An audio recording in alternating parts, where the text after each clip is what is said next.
এ ভাই আল্লাহ পয়গম্বর ঈসা যখন দেখছে কবরের ভিতরে দাঁড়াইয়া আল্লাহর যুবক নামাজে দাঁড়াইয়া কোরআন তেলাওয়াত করতেছি, ঈসা আলাইহিস সালাতু ওয়াস সালাম এই আশ্চর্য কাহিনী দেইকা জবান দিয়া উচ্চারণ হয়েছে সুবহানাল্লাহ। জোরে বলা যায়নি সুবহানাল্লাহ। এ ভাই সুবহানাল্লাহ বলার পর আল্লাহর পয়গম্বর ঈসা আল্লাহকে ডাক দিয়ে কয়, আল্লাহ আল্লাহ গো, আপনার কাছে একটা অনুমতি চাই।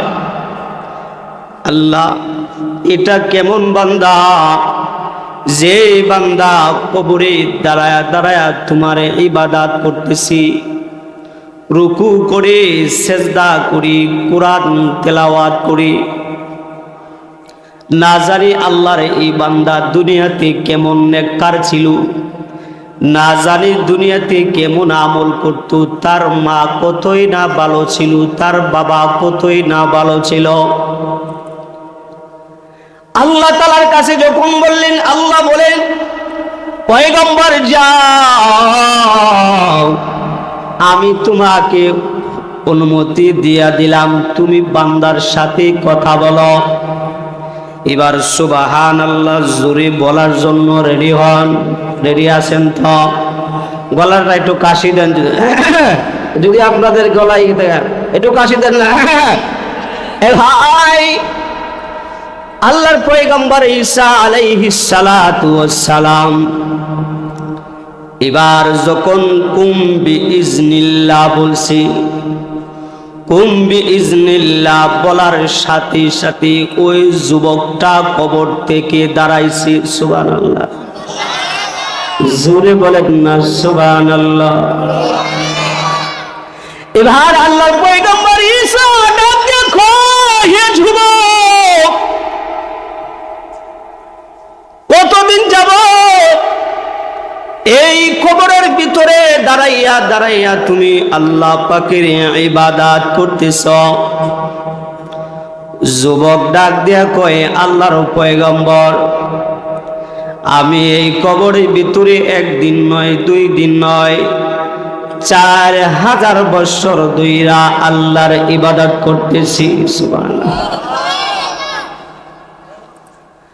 এবার এই যুবক ডাক দিয়া কয়, আল্লাহর পয়গম্বরকে বলেন, ও পয়গম্বর, আপনার কাছে আমার একটা চাওয়া আছে।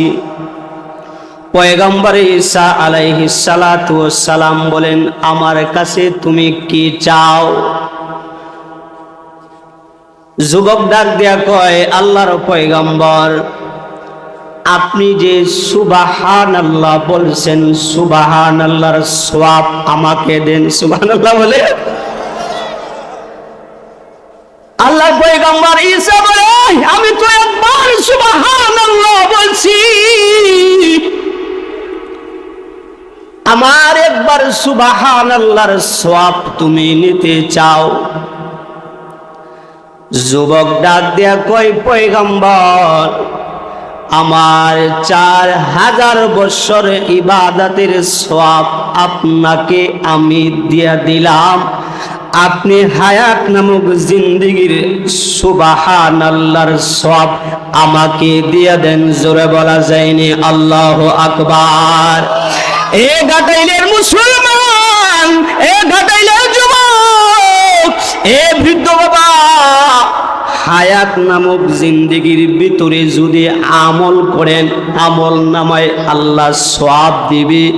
আর হায়াত নামক জিন্দেগির ভিতরে যদি আমল না কইরা কবরে যদি কয়েক হাজার কোটি বারো যদি আপনি আমল করেন, আমল নামায় বিন্দু পরিমাণ সওয়াব তার আমল নামায় হবে না। ঠিক কিনা বলে?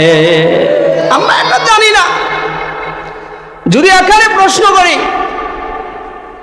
ছোট্ট একটা যদি প্রশ্ন করি, দেখা যাবে 100 থেকে 90% আমরা বুঝবো। আমি কিছুদিন আগে একটা মাহফিলের ভিতরে এক লোককে জিজ্ঞাসা করেছিলাম যে ভাই, আমি ঈমান আর আমল নিয়ে কিছু মাসআলা নিয়ে আলোচনা করতে গিয়ে একটা প্রশ্ন করেছিলাম এক ভাইকে, যে ভাই বলেন তো দেখি ফজরের নামাজ কয় রাকাত? ওর অনেক থুম মাইরা থেকে তো হুজুর 12 রাকাত। পিছন দিয়ে আরেকজনের দেওয়ান হাতাইতেছে, ভাই 12 রাকাত কুসুস কিলে কম কো 12 রাকাত কুইছি, তাইগুলো হয় নাই, এবার কো হুজুর 18 রাকাত।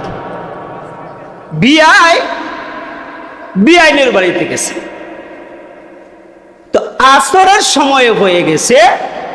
বেআইনি ছিল খুব ইমানদার মানুষ, নামাজ বিঘাত করে না, আর বিআই পশ্চিম দিকে একটা আসারও দেয় না, এমন মুসলমান আছে না নাই?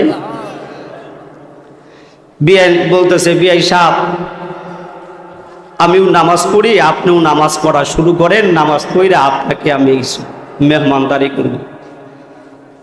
বিআই এবার ওযু করতে গেছে, এই বিআই জীবনে ওযু শিখছে না।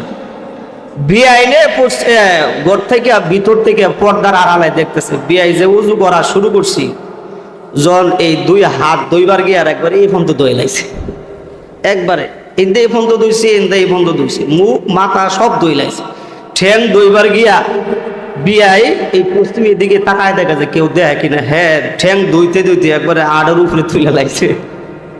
নাকি জানার কারণে নাকি না জানার কারণে। এবার সব কিছু করার পরে নামাজে দাঁড়াইছে। বিআই এবার এই দিক দিয়ে নামাজ শেষ করে লাইছে, বিআই নামাজ পড়তেছে। এবার বিআই বলতেছে, বিআই সাহেব নামাজ শেষ করছেন না?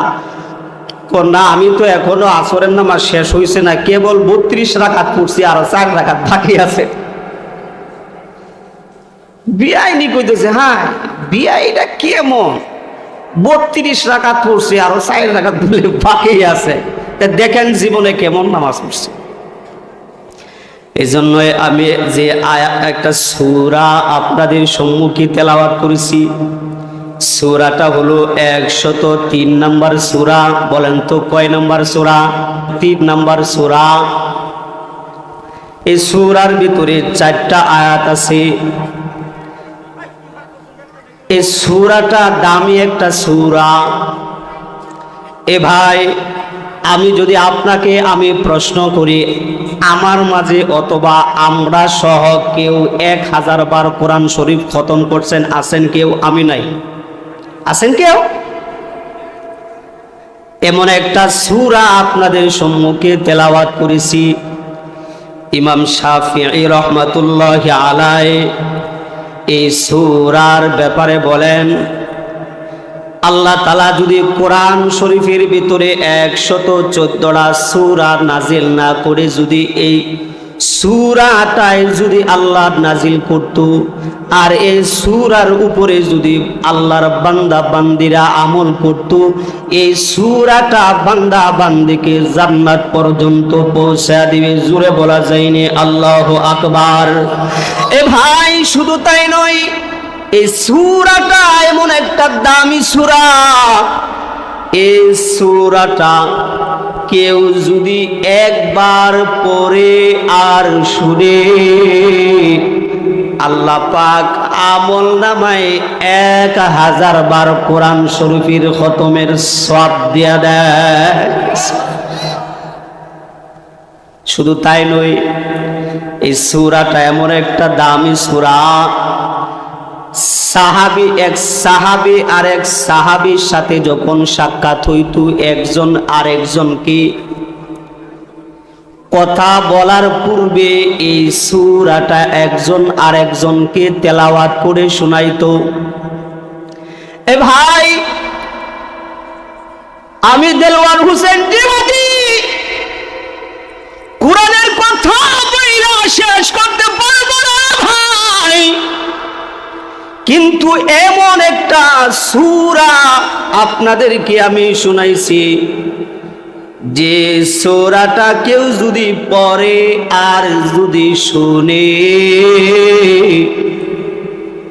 আল্লাহর পয়গম্বর বলেন, যে বলল আর যে শুনল সেজন্য ইসলামের পুরা যত কথা আছে, আলোচনা আছে, বলার কারণে আরেকজনের কান পর্যন্ত পুরা ইসলামের কথাই যেন সে বলল সুবহানাল্লাহ।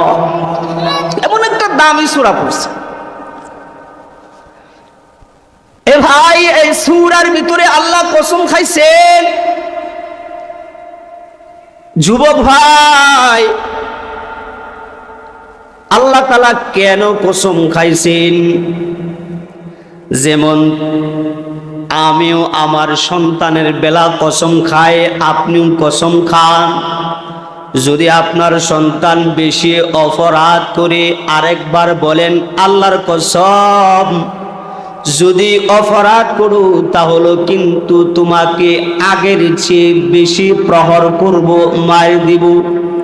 তার মানে বাবা সন্তানের জন্য কসম খাইছে এই জন্যই যেন তার কথাটা বাড়ি করার জন্য। কিন্তু আল্লাহ কেন কসম খাইলেন? আল্লাহ তো বলছে ওয়ামান আসদাকু মিনাল্লাহি কিলা। আল্লাহর প্রতিটা কথাই তো দামি, ওজনী। কিন্তু কেন কসম খাইলেন? আল্লাহ তাআলা বলেন ওয়াল আস, আমি আল্লাহ আসরের কসম খাইলাম। এই যে মাহফিলে আমরা যারা আসছি, কিছুক্ষণ আগে যেই নামাজটা হয়েছে ওই নামাজের নাম কি বলতে পারবেন কেউ? এশারের নামাজ। এর আগে কিসের নামাজ হয়েছে? মাগরিবের। এর আগে আসরের। এই আল্লাহ আসরের কসম খাইলেন। তার মানে আসর নামাজটাও বড় দামি একটা নামাজ। আবার আল্লাহ তাআলা অন্য আয়াতে বলেন ওয়াল ফাজর ওয়ালায়ালিন আশ। আল্লাহ কানে ফজরের কসম খায়া বলতেছি, তার মানে ফজরের নামাজটাও খুব দামি একটা নামাজ। আবার আল্লাহ তাআলা কোন আয়াতের ভিতরে সূর্যের কসম খাইছেন ও শামসু তাজরি লিমুস্তাকাররিল লাহা। এখানে আল্লাহ সূর্যের কসম খাইছেন। তার মানে আল্লাহ বিভিন্ন আয়াতের ভিতরে কসম কেন খাইতেছেন? একটা কারণ আছে না নাই? আল্লাহ তাআলা এই জন্যই কসম খাইতেছে। আল্লাহ তাআলা বলেন বান্দা, পৃথিবীর ভিতরে আমার চেয়ে মোহাব্বত করনেওয়ালা তোমাকে আর কেউ করে না। মাও যদি স্বার্থ যদি শেষ হয়ে যাওয়া, মাও কিন্তু তোমাকে মোহাব্বত করবে না, ছেড়ে দিবে। বন্ধু বান্ধবের যদি স্বার্থ শেষ হয়ে যায়, বন্ধু আর মোহাব্বত করবে না, ছেড়ে দিবে। কিন্তু সবচেয়ে আল্লাহ কেন কসম খাইতেছেন? আল্লাহ এই জন্যই বলেন ওয়াল আস, বান্দা তোমাদেরকে আমি ছাড়া আর কেউ এত মায়া আর মোহাব্বত করে না। আমি আল্লাহ যত মায়া আর মোহাব্বত করি, মোহাব্বত বেশি করার কারণে আমি আল্লাহ সূরার শুরুতে আমি আল্লাহ কসম খাইলাম। জোরে বলা যায়নি আল্লাহু আকবার। 2 নাম্বার আল্লাহ তাআলা কালের কসম খাইছেন। 3 নাম্বার আল্লাহ তাআলা সময়ের কসম খাইছেন। তার মানে সময়টা বড় মূল্যবান জিনিস। সময় দিয়া মানুষ জান্নাত কিনতে পারবে, সময় দিয়ে আবার জাহান্নামে যাইতে পারবে। এ গাটাইলের মুসলমান, এ গাটাইলের যুবক ভাই, তুমি আজকে বড় একটা সুযোগ পাইছো। এই সুযোগটা, সময়টা যদি হারাইয়া ফেলাও, ইচ্ছা করলে তুমি জান্নাতের বাগানে বসতে পারো, আবার ইচ্ছা যদি না করো তুমি না বসলেও আল্লাহর কোনো লাভ নাই, লসও নাই। আর যদি জান্নাতের বাগানের ভিতরে বসে যাইতে পারো, হতেও পারে আমি আল্লাহ এই মাহফিলের উসিলা করিয়া আমি আল্লাহ তোমাকে জান্নাতের মেহমান বানায় দিব। সুবহানাল্লাহ। এ ভাই, এই জন্যই আল্লাহ মোহাব্বত বেশি করে দেখেই আল্লাহ তাআলা কসম খাইছেন। এবার আল্লাহ তাআলা বলেন কসম খেয়ে, এবার আল্লাহ তাআলা বলতেছেন পৃথিবীর ভিতরে যত মানুষ আছে সবাই জাহান্নামী। এ ভাই, তাহলে আমরা জাহান্নামে যেতে চাই না, আমরা তো জান্নাতে যেতে চাই কি চাই না? সবাই কি জান্নাতে যেতে চায়? কারা কারা জান্নাতে যেতে চায়?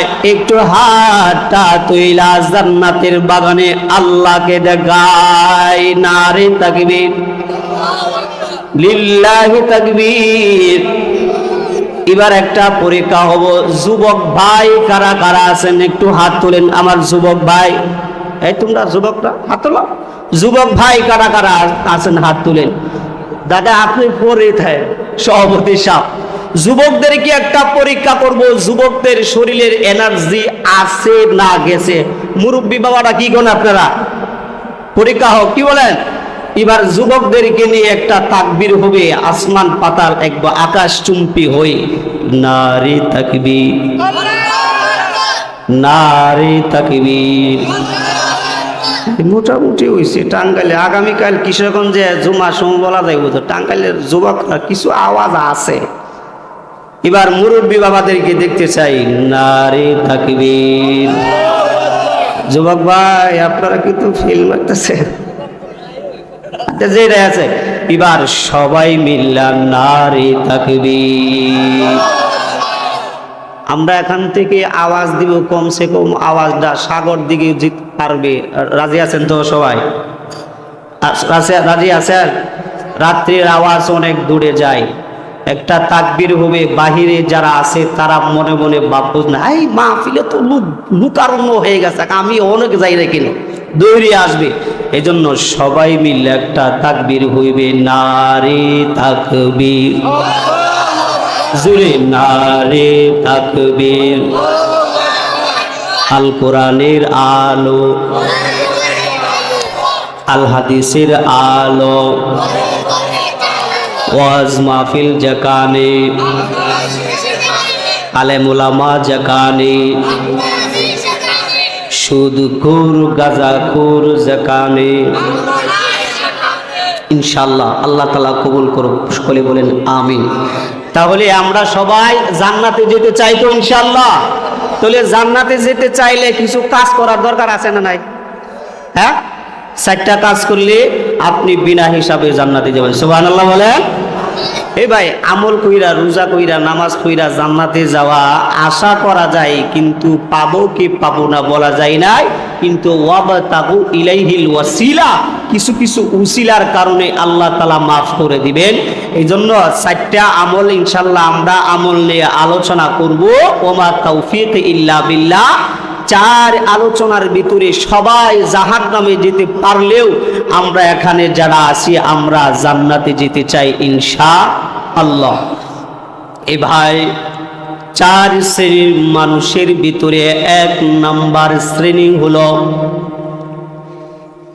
ঈমান। বলেন 1 নাম্বার বান্দারা কারা জান্নাতে যাবে? ঈমানদার বান্দা। নাম ঈমান আলী, নামাজ পড়ে না, মসজিদে বারান্দাও যায় না, এমন ঈমান আলী গাটাইলে নাই। আমার বাড়ির পাশে একজন ঈমান আলী আছে, নাম ঈমান আলী, কত সুন্দর নাম রাখছে। আমার এই বয়সেও একদিন দেখছি না এই ঈমান আলী মসজিদে যাইয়া বারান্দায় একটা আসর দিছে, দেই নাই। ভাই, কেমন ঈমান হন, কেমন ঈমানদার হলে আপনি জান্নাতে যেতে পারবেন? এমন ঈমান আপনার আমার দরকার যে ঈমান দিয়ে আপনি জান্নাতে যেতে পারবেন। এমন ঈমান আপনার আমার দরকার যে ঈমান দিয়া জাহান্নাম থেকে মুক্তি পাবেন। এমন ঈমান আপনার আমার দরকার যে ঈমানের কারণে মুনকার নেকির প্রশ্নের জবাব আপনি আমি দিতে পারবো। এ ভাই, কেমন ঈমানদার কাটাইলার মুসলমান? এ ভাই, তোমার কেমন ঈমান? যে ঈমান তোমাকে রাস্তা থেকে নিয়ে এই মাহফিলের ভিতরে আসতে দেয় না। এই ঈমান নিয়ে কবরে যাইলে কিন্তু জান্নাতে যাওয়া যাবে না। আল্লাহ তাআলা বলেন, আমি জান্নাত মুমিন বান্দা বান্দীদেরকে ততক্ষণ পর্যন্ত দিব না যতক্ষণ পর্যন্ত আমি আল্লাহ পরীক্ষা না করব। নবীদের ও বড় বড় পরীক্ষা হয়েছে, পরীক্ষার ভিতরে ফাঁস হয়েছে, ঈমান কামেল হয়েছে। যার যত ঈমান তার তত পরীক্ষা। আপনার আমার নবী মুহাম্মদুর রাসূলুল্লাহ সাল্লাল্লাহু আলাইহি ওয়াসাল্লামের পরীক্ষাও অনেক হয়েছে, সাহাবীদেরও অনেক পরীক্ষা হয়েছে, তারা সাফল্য হয়েছে। মুসলমান বাবারা আমার, অনেক মহিলা সাহাবী যারা আছে তাদের ঈমান এত ঈমান ছিল, ফাঁসির কাষ্টে যাইয়াও তার জবান দিয়া উচ্চারণ হয়েছে আল্লাহু আকবার। জোরে বলা যায় না? এ ভাই, আল্লাহর পয়গম্বর মুহাম্মদুর রাসূলুল্লাহ সাল্লাল্লাহু আলাইহি ওয়াসাল্লাম, আল্লাহর পয়গম্বরের কাছে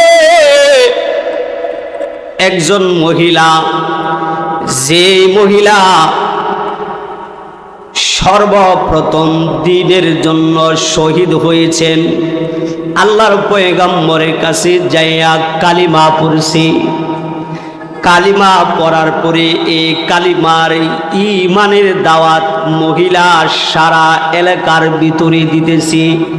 যুবক ভাই, এখন অন্যদিকে আর নজর করা যাবে না, দাওয়াত দিতেছে এইদিকে। ঈমানের বড় শত্রু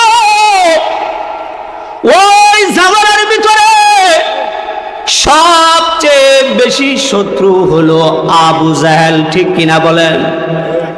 এখনো অনেক আবু জাহেল মার্কার লোক নাই, তবে আবু জাহেলের খালাতো ভাই আছে না নাই? দেখবেন কোরআনের কথা ভালো লাগে না, এতে ঈমানই নাই, এই জন্য ভালো লাগে না।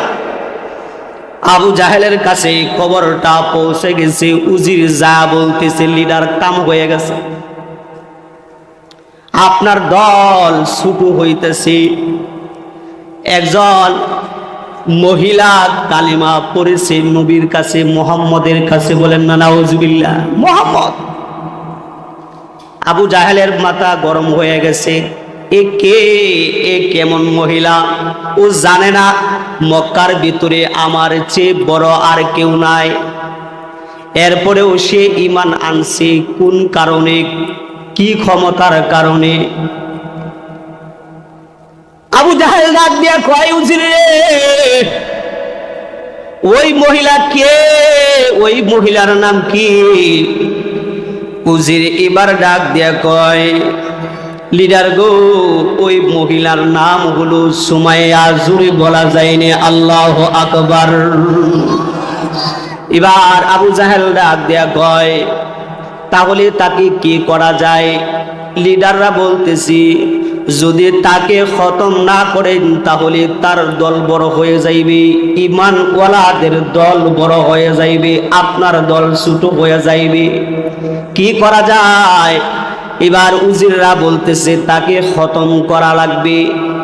খতম করতে হবে তো সবার সামনে করতে হবে। মুসলমান বাবার আমার, এবার দেখেন একটু দিলটা আপনার নরম হয় কিনা। আবু জাহেল ডাক দিয়ে কই, চারজন উজিরকে ডাক দিয়ে বলছে, উজির আমার ওই ঘরের ভিতরে বাঙ্গা একটা তবলা আছে, ওই তবলা দিয়া সারা মক্কার ভিতরে এলান কর, একজন মহিলার বিচার হবে মক্কা নগরীর ভিতরে। বিচার হওয়ার কারণ হইল সে ঈমান আনছে, এই জন্য বিচার হবে। উজির তবলা নিয়া সারা মক্কার ভিতরে এলান করতেছে অমুক দিন একটা মজমা হবে, ওই মজমার ভিতরে একজন ইমানদার বান্দির বিচার হবে, সবাইকে আমন্ত্রণ রইল। এই যে যেমন মাহফিলের জন্য মাইকিং করা হয়েছে অমুক দিন মাহফিল হবে, আপনারা সকলেই দলে দলে যোগদান করেন, এমন ভাবে তবলা দিয়া সারা মক্কার ভিতরে এলান করতেছে। আর একজন উজিরকে ডাক দিয়া বলে, উজিরে আমার গড়ের ভিতরে একটা বল্লম আছে, ওই বল্লমটা ভালো করে দাঁড় কর। দুই উজিরকে দুইটা কাজ দিল, আর দুই উজির বাকি আছে। এবার দুই উজিরকে নিয়ে আবু জাহেল হযরত সুমাইয়ার বাড়িতে গেছি। সুমাইয়ার বাড়িতে যা দেখি বাহির দিকে দরওয়াজা খোলা, কিন্তু ভিতরে তালা মারা। ঘরের ভিতরে আল্লাহর বান্দি সুমাইয়া কোরআন তেলাওয়াত করতেছে, জোরে বলা যায়নি আল্লাহু আকবার। এ ভাই আবু জাহেল ডাক দিয়ে কই, কে ঘরে কে আছো? সালাম টালাম কোনো কিছু দেয় নাই। সুমাইয়া ভিতর দিকে আওয়াজ দিছে, তুমি কে গো? আবু জাহেল ডাক দিয়া কয়, আবু জাহেল বলে, আমাকে তুমি চিনো না? আমি তো হলাম আবু জাহেল, তুমি কার কথায় ঈমান আনছ?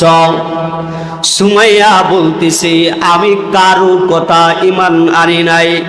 আল্লাহ তাআলা বলেছেন, আল্লাহ তিনটা কসম খায়া বলছেন, সকল মানুষ জাহান্নামে, কিন্তু 4 প্রকারের মানুষ জান্নাতে যাবে। আমি জাহান্নামে যেতে চাই না, আমি জান্নাতে যেতে চাই, এই জন্যই আমি কালিমা পড়েছি। জোরে বলা যায়নি সুবহানাল্লাহ। এ ভাই আবু জাহেল এবারে ডাক দিয়ে কই, সুমাইয়া রে বাহির হো, বাহির হো। সুমাইয়া বলে, কেন বাইর হইব? তোর বিচার হবে। কিসের বিচার? কালিমা পড়ছস এই জন্য বিচার হবে। সুমাইয়া ঘর থেকে বাইর হইছে। বাহির হইয়া দেখে আবু জাহেলের সাথে আরো 2 জন মানুষ আছে, তারা হলো আবু জাহেলের উজির। বাইর হওয়ার পর আবু জাহেল এক উজিরকে ডাক দিয়া বলে, উজির রে, ব্যাগের ভিতরে মোটা মোটা রশি আছে, বাহির কর। আবু জাহেলের অর্ডারের কারণে মোটা মোটা রশি 2টা বাহির করছে। ভাই আবু জাহেল ডাক দিয়া কই, উজির রে, ডান হাতের ভিতরে একটা রশি লাগা। সুমাইয়ার ডান হাতের ভিতরে একটা রশি লাগাইছে। আরে উজিরকে ডাক দিয়া কই, উজির রে, বাম হাতের ভিতরে আরেকটা রশি লাগা। এবার রশি লাগাইছে। আবু জাহেল ডাক দিয়া কই, উজির রে, এবার সুমাইয়াকে গরুর মতো, ছাগলের মতো হেসরে হেসরে রাস্তা দিয়া মক্কা নগরীর দিকে নিয়ে যাই। বলা যায়নি নাউজুবিল্লাহ। সুমাইয়াকে যখন 2 জন মিলে একটা টান মারছে, টান মারতে দেরি হয়েছে, সুমাইয়া জমিনের ভিতরে পয়রা গেছে। পয়রা মাথার ভিতরে এমন একটা আঘাত খাইছে, মাথার ভিতরে আঘাত খাওয়ার কারণে বেহুশ হয়ে গেছে। উজির 2 জন টান দিয়া পাকা রাস্তার ভিতরে নিছে। পাকা রাস্তা দিয়া যখন 2 জন মিলা যখন টান দিতেছে, এমন জোরে একটা টান মারছে রে বাবাইরে মুসলমান, টান মারতে দেরি হয়েছে। সুমাইয়ার পিঠের ভিতরে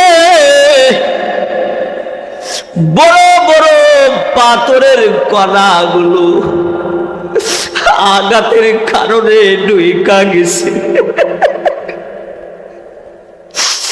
রক্তগুলো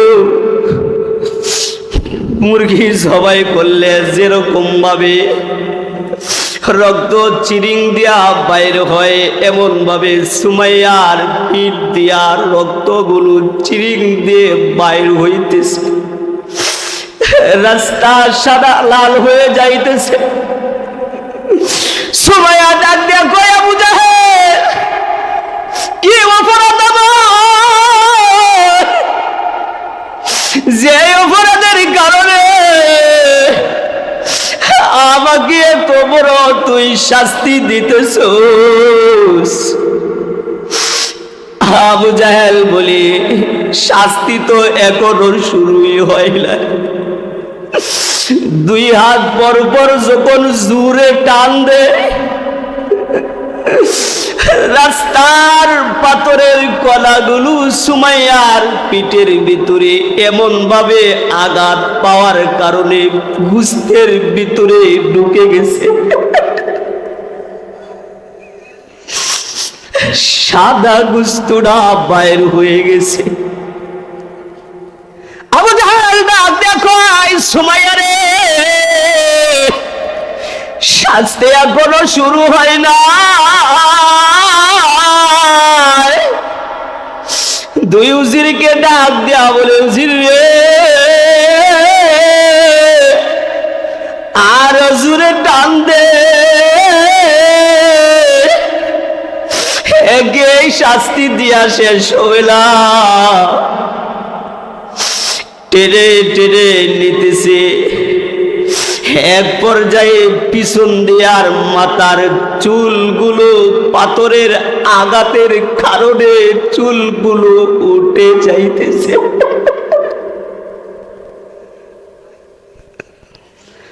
দৌড়িয়া নিয়ে গেছে, ওই মক্কা নগরীর ভিতরে গেছে।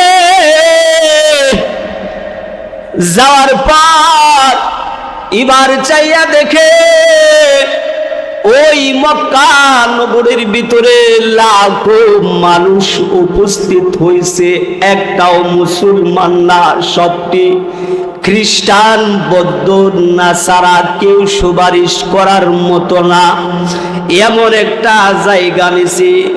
এই যে যেমন আমি একটা চেয়ারে বসছি, সুমাইয়ারে দুইটা গাছের মাঝখানে সামনে দাঁড় করাইছি। সুমাইয়ার সন্তান ছিল হযরত আম্মার, আম্মারকেও নিছি। আম্মারকে নেওয়ার পরে পাশে দাঁড় করাইছে। সুমাইয়ার দুই পাশ দিয়া যে উজির আছে, ওই হাতের ভিতরে যে রশি লাগাইছে, ওই রশিগুলো দুইটা খেজুর গাছের ভিতরে বাঁধছে রে ভাই। বাঁধার পরে আবু জাহেল এবার ডাক দিয়া কয়, উজির রে, তোরা কয়েকজন মিলা সুমাইয়ার ডান হাতের যে রশিটা আছে, রশিটা জুড়ে একটা টান দে। এ ভাই, রশিরা যখন কয়েকজন মিলা জুড়ে একটা টান মারছে, টান মারতে দেরি হয়েছে। সুমাইয়ার এই হাতটা এই কবজা থেকে একটা বিকট আওয়াজে ভেঙে পড়ে গেছে, জমিনের ভিতরে ফালায়া দিছে।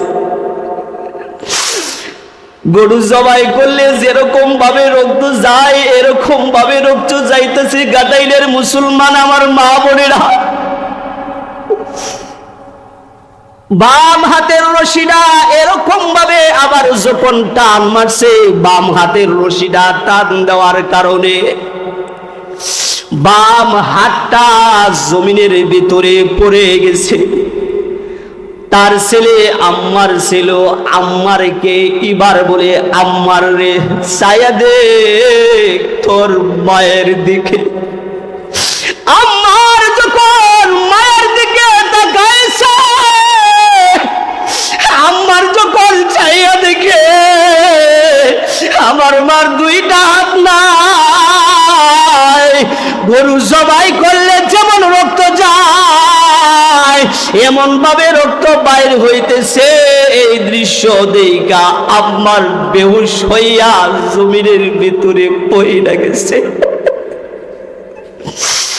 এবার আবু জাহেল সুমাইয়াকে এবার বলে, সুমাইয়া রে, ঈমান ছাড়বি নাকি এই কষ্টেই মৃত্যু বরণ করবি?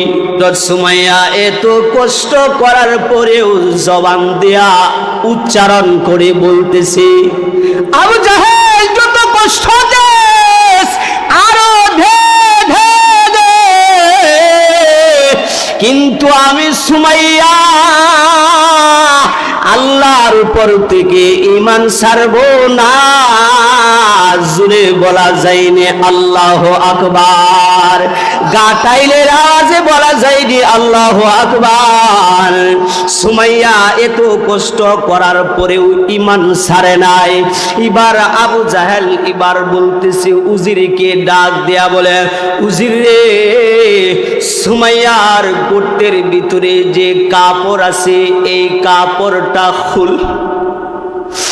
পৃথিবীর ভিতরে এমন কোন জালেম নাই যে জালেম সন্তানের সামনে মাকে উলঙ্গ করাইছে, যে কাজটা আবু জাহেল করাইছে। এবার উজিরকে যখন অর্ডার করছে, উজির এবার মিলা সারা শরীরের ভিতরে যে কাপড় ছিল ব্লাউজ আর ছায়া ছাড়া সমস্ত কাপড়টা যখন খুলল, সুমাইয়া এবার জোরে আওয়াজ দিয়া বলতেছে আল্লাহ। সুরে বলা যায়নি আল্লাহ, মায়া সুরে বলেন না আল্লাহ। আল্লাহ গো, দেখো না একজন ইমানদার বান্দির পরীক্ষায় আল্লাহ এত বেইজ্জতি হইতেছে, আমার কোনো আফসোস নাই। আল্লাহ যদি জান্নাত হয়ে যায় এর মাধ্যমে আমার কোনো এই বেইজ্জতির কারণে কোনো আসে যায় না। এবার হযরত সুমাইয়ার ছেলেকে আম্মারকে যখন একটা ওষুধ দিয়েছে, ওষুধ দেওয়ার পরে হুশ হয়েছে, হুশ হওয়ার পরে আম্মারকে আবু জাহেল ডাক দেয়া কয়, রে আম্মার, এবার মায়ের দিকে তাকা। এবার তাকাইছে, তাকাইয়া দেখে মায়ের শরীরের ভিতরে কাপড় নাই, আম্মার আবার বেহুশ হয়ে গেছে। এবার আবু জাহেল আরে উজিরকে ডাক দেয়া বলে, উজির রে, ওই যে বল্লমটা আছে বল্লমটা আমার কাছে নিয়ে আয়। বল্লমটা দাঁড়ালো, বল্লমটা নিয়ে আইছে। এবার আবু জাহেল সুমাইয়াকে বলতেছে, সুমাইয়া, এই তুমি কি বেইজ্জতি হইয়া কি মরবা নাকি ইজ্জত সম্মান নিয়ে বাঁচতে চাও? আমি তোমাকে দুইটা অপশন দিলাম, তুমি যদি ঈমান ছাইরা দাও, এক নাম্বার অপশন হলো মক্কা নগরীর ভিতরে তোমাকে সমস্ত সম্পদের মালিক বানায় দেব। দুই নাম্বার অপশন হইল যদি ঈমান ছাইরা দাও, মক্কা নগরীর ভিতরে যে যুবকটা সবচেয়ে ভালো যুবক ওই যুবকের সাথে তোমাকে বিবাহ দিয়া দেব। দুইটা অপশন দিল, সুমাইয়া কোনোভাবে মানে না। এবার সুমাইয়া না মানার কারণে আবু জাহেল এবার ডাক দিয়া বলে, উজিরে বল্লমটা আটু প্রস্তুত করে। এবার বল্লমটা যখন প্রস্তুত করা হইল, যুবক ভাই, এ মুসলমান ভাবারা, বৃদ্ধ ভাবারা, দেখেন ঈমানের কেমন কষ্ট। এই ঈমান নিয়ে কবরে যাইলে জান্নাতে যাওয়া যাবে, এমন ঈমান নিয়ে কবরে যাইলে মুনকার নেকির প্রশ্নের জবাব দেওয়া যাবে, এমন ঈমান নিয়ে কবরে যাইলে বিনা হিসাবে জান্নাতে যাওয়া যাইবে, এমন ঈমান নিয়ে হাসরের ময়দানে উঠলে সম্মান পাওয়া যাইবে, এমন ঈমান নিয়ে হাসরের ময়দানে উঠলে আল্লাহর রাসূল আপনার আমার উপর খুশি হয়ে যাইবে।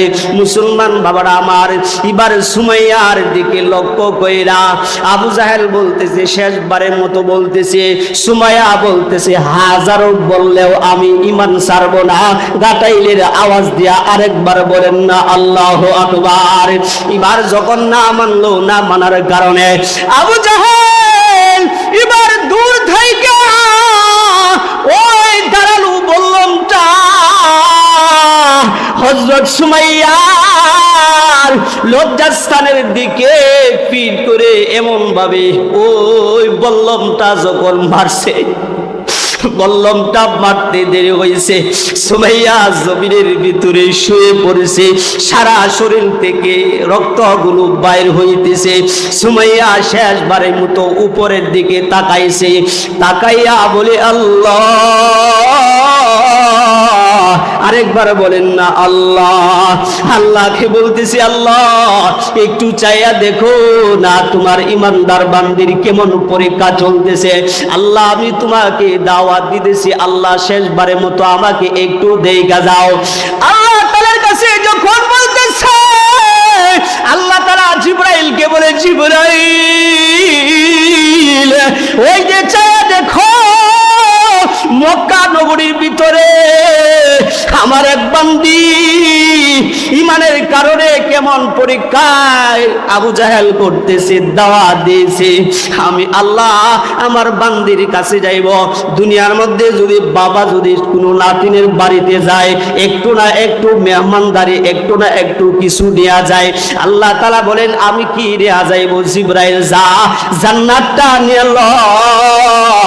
এবার সুমাইয়া যখন উপরের দিকে তাকাইছে, তাকায়া আল্লাহ তাআলা বলতেছে, আল্লাহ নিজেই বলেন ইন্নাল্লাযীনা ক্বালু রাব্বুনাল্লাহ সুম্মা ইসতাকামু তাতানাজ্জালু আলাইহিমুল মালাইকাতু আল্লা তাখাফু ওয়া লা তাহজানু ওয়া আবশিরু বিল জান্নাতিল্লাতী কুনতুম তুআদুন।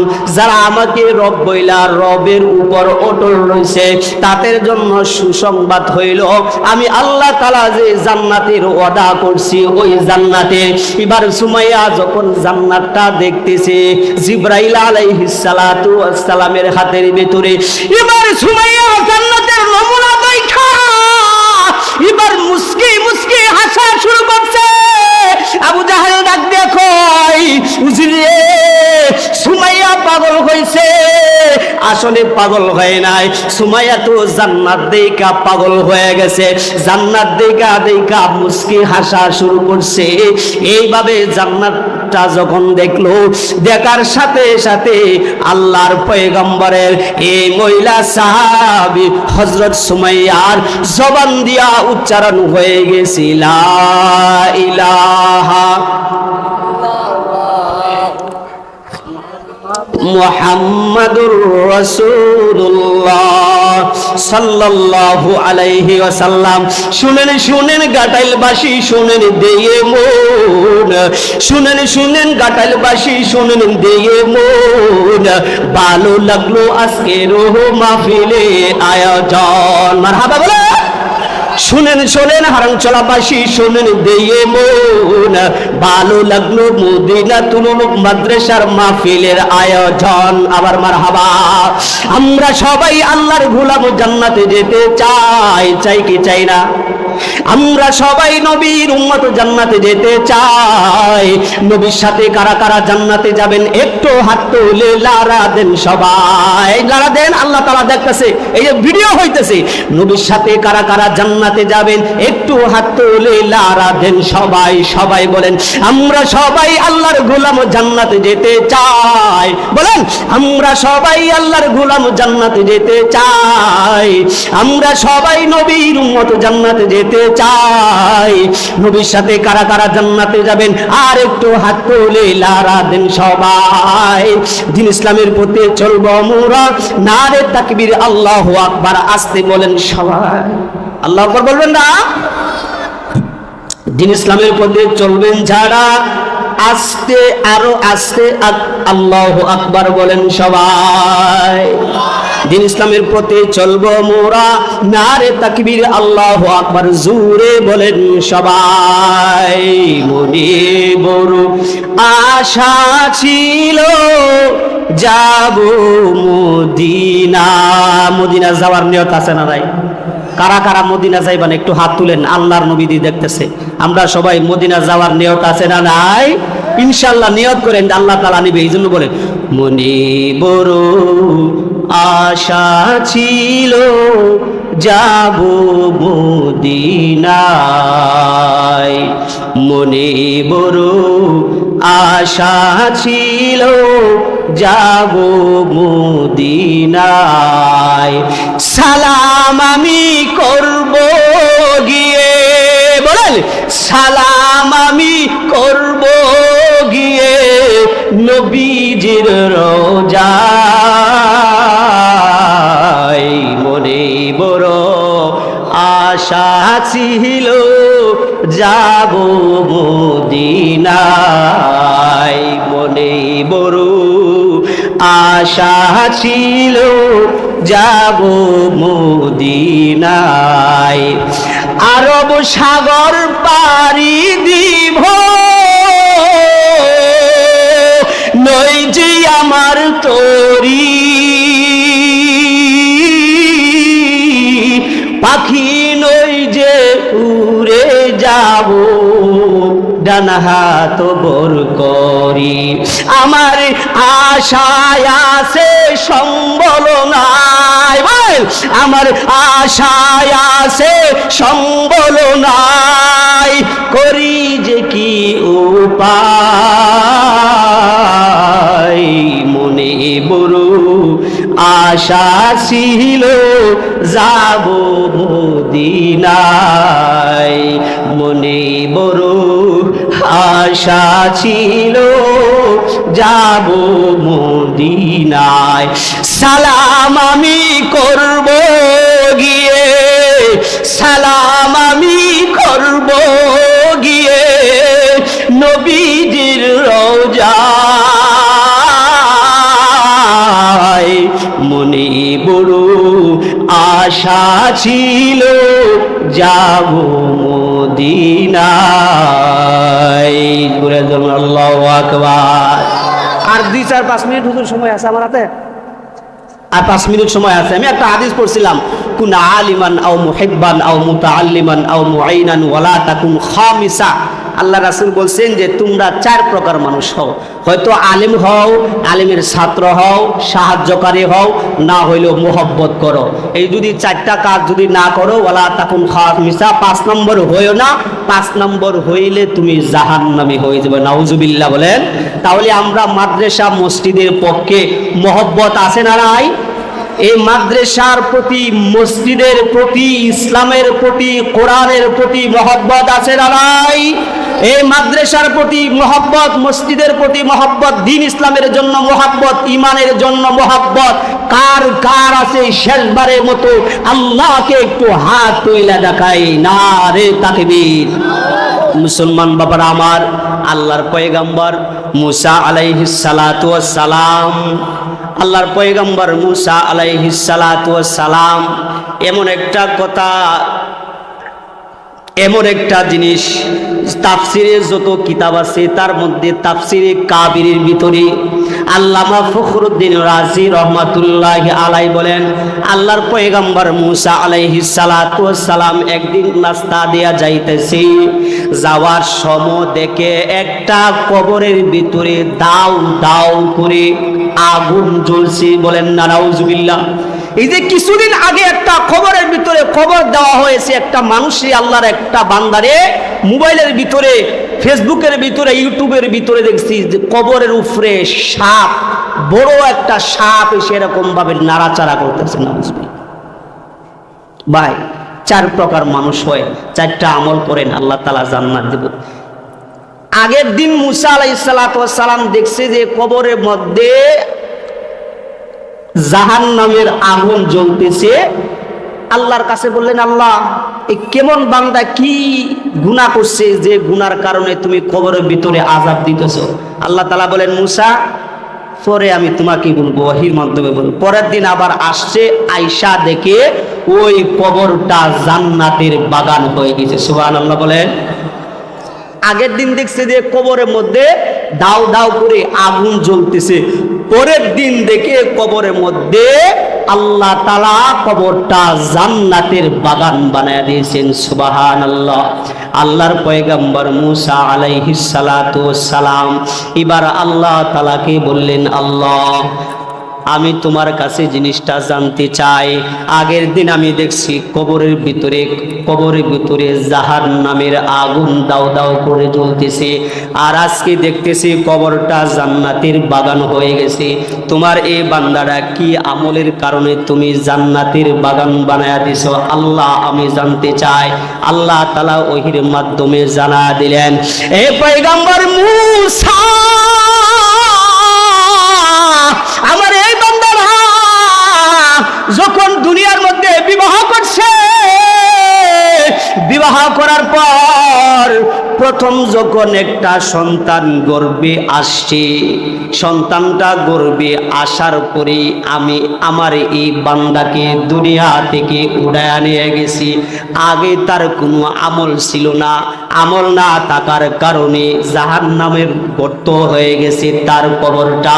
আল্লাহ গো, তাহলে কিসের জন্য জান্নাতের বাগান বানাইলা? আল্লাহ তাআলা এবার মূসা আলাইহিস সালাতু ওয়াস সালামকে সুন্দর করে বলতেছে, গাটাইলের মুসলমান, এবার ভালো করে একটু নজর করে শুনবেন। আল্লাহ তাআলা মূসা আলাইহিস সালাতু ওয়াস সালামকে সমস্ত ঘটনাটা বলছে। এবার আল্লাহ তাআলা বলেন, মূসা, আমার এই বান্দা বিবাহ করার পরে যখন তার বিবি সাহেবের গর্ভে যখন একটা সন্তান আসছে, আমার বান্দা নিয়ত করছে, বিবি সাহেবকে বলছে, বিবি রে, যদি আমি মারা যাই, আমি যদি আমার সন্তানকে দেখতে না পারি, বিবি রে, আমি তোমাকে একটা ওসিয়ত করলাম, এই ওসিয়তটা বিবি তুমি মাইরো। বিবি বার ডাক দিয়া কয়, স্বামী গো, আপনার আমার বিবাহ বন্ধন হয়েছে কয়েকদিন হয়ে গেছে, আপনি এই কথা কেন বলতেছেন? এবার স্বামী ডাক দিয়ে কয়, বিবি রে, আমার কেন যেন মনে হয় আমি দুনিয়ায় বেশি দিন থাকবো না। বিবি রে, আমি তোকে ওসিয়ত করলাম, যদি আমার সন্তান ছেলে হোক আর মেয়ে হোক, যদি আমার এই সন্তানটা দুনিয়ায় ভূমিষ্ঠ হয়, মুসলমান বাবারা আমার, মা এত দামি কেন? মা এত দামি কেন? যদি দেখবেন কারো 3 সন্তান আছে, বাবা সন্তান মা মিলা যখন ঘুমাইতেছে, ঘুমানোর সময় দেখবেন বাবা ঘুমাইতেছে, মাও ঘুমাইবে বাপ। এবার দেখবেন 3 সন্তানের এক সন্তান রাইকা কব, আম্মা আমি শেষ করবা, আছে না নাই? কিছুক্ষণ মা ঘুমাইবে, এমন সময় বলে, আম্মা আমি শেষ করবা। এরে শেষ করায় আবার যখন শুইছে, শুয়ার পরে দেখবেন আবার আরেক সন্তান ডাক দিয়ে, আম্মা আমি পায়খানা করবো, আছে না নাই? আবার আরেকজন এরকম ভাবে বলতেই থাকে। মার এত কষ্ট মায়ের হয়েছে।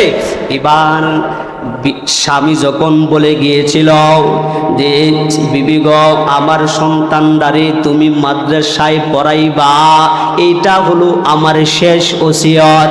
সন্তানটা যখন ভূমিষ্ঠ হইল, ভূমিষ্ঠ হওয়ার পর ঘর নাই, বাড়ি নাই, কোনো কিছু নাই, ঘরের ভিতরে এক লুকমা পরিমাণ খাবার নাই।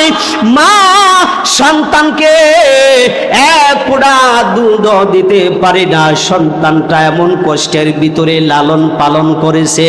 লালন পালন করার পর এবার সন্তানটা যখন আস্তে আস্তে বড় হয়েছে, বড় হওয়ার পর এবার সন্তান রিয়া মা যখন এই যেমন হারম চলা মদিনাতুল উলুম মুহাম্মদিয়া নুরানিয়া হাফিজিয়া মাদ্রাসা, এমন একটা মাদ্রাসা ওই সময় ছিল।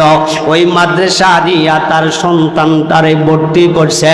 ভর্তি করার পর সর্বপ্রথম হুজুর যখন তাকে শিক্ষা দিল, সবাই পড়েন আউযু বিল্লাহি মিনাশ শাইতানির রাজিম, বিসমিল্লাহির রহমানির রহিম। আমার সাথে বলেন আলহামদুলিল্লাহি রাব্বিল আলামিন আর রহমানির রহিম। এই সন্তানরা যখন উস্তাদের সাথে যখন আর রহমানির রহিম যখন সন্তানটা উচ্চারণ করছে, আল্লাহ তাআলা ফেরেশতাদেরকে ডাক দেয়া বলে, ও ফেরেশতা, আমার এই বান্দার সন্তান মাদ্রাসা যাইয়া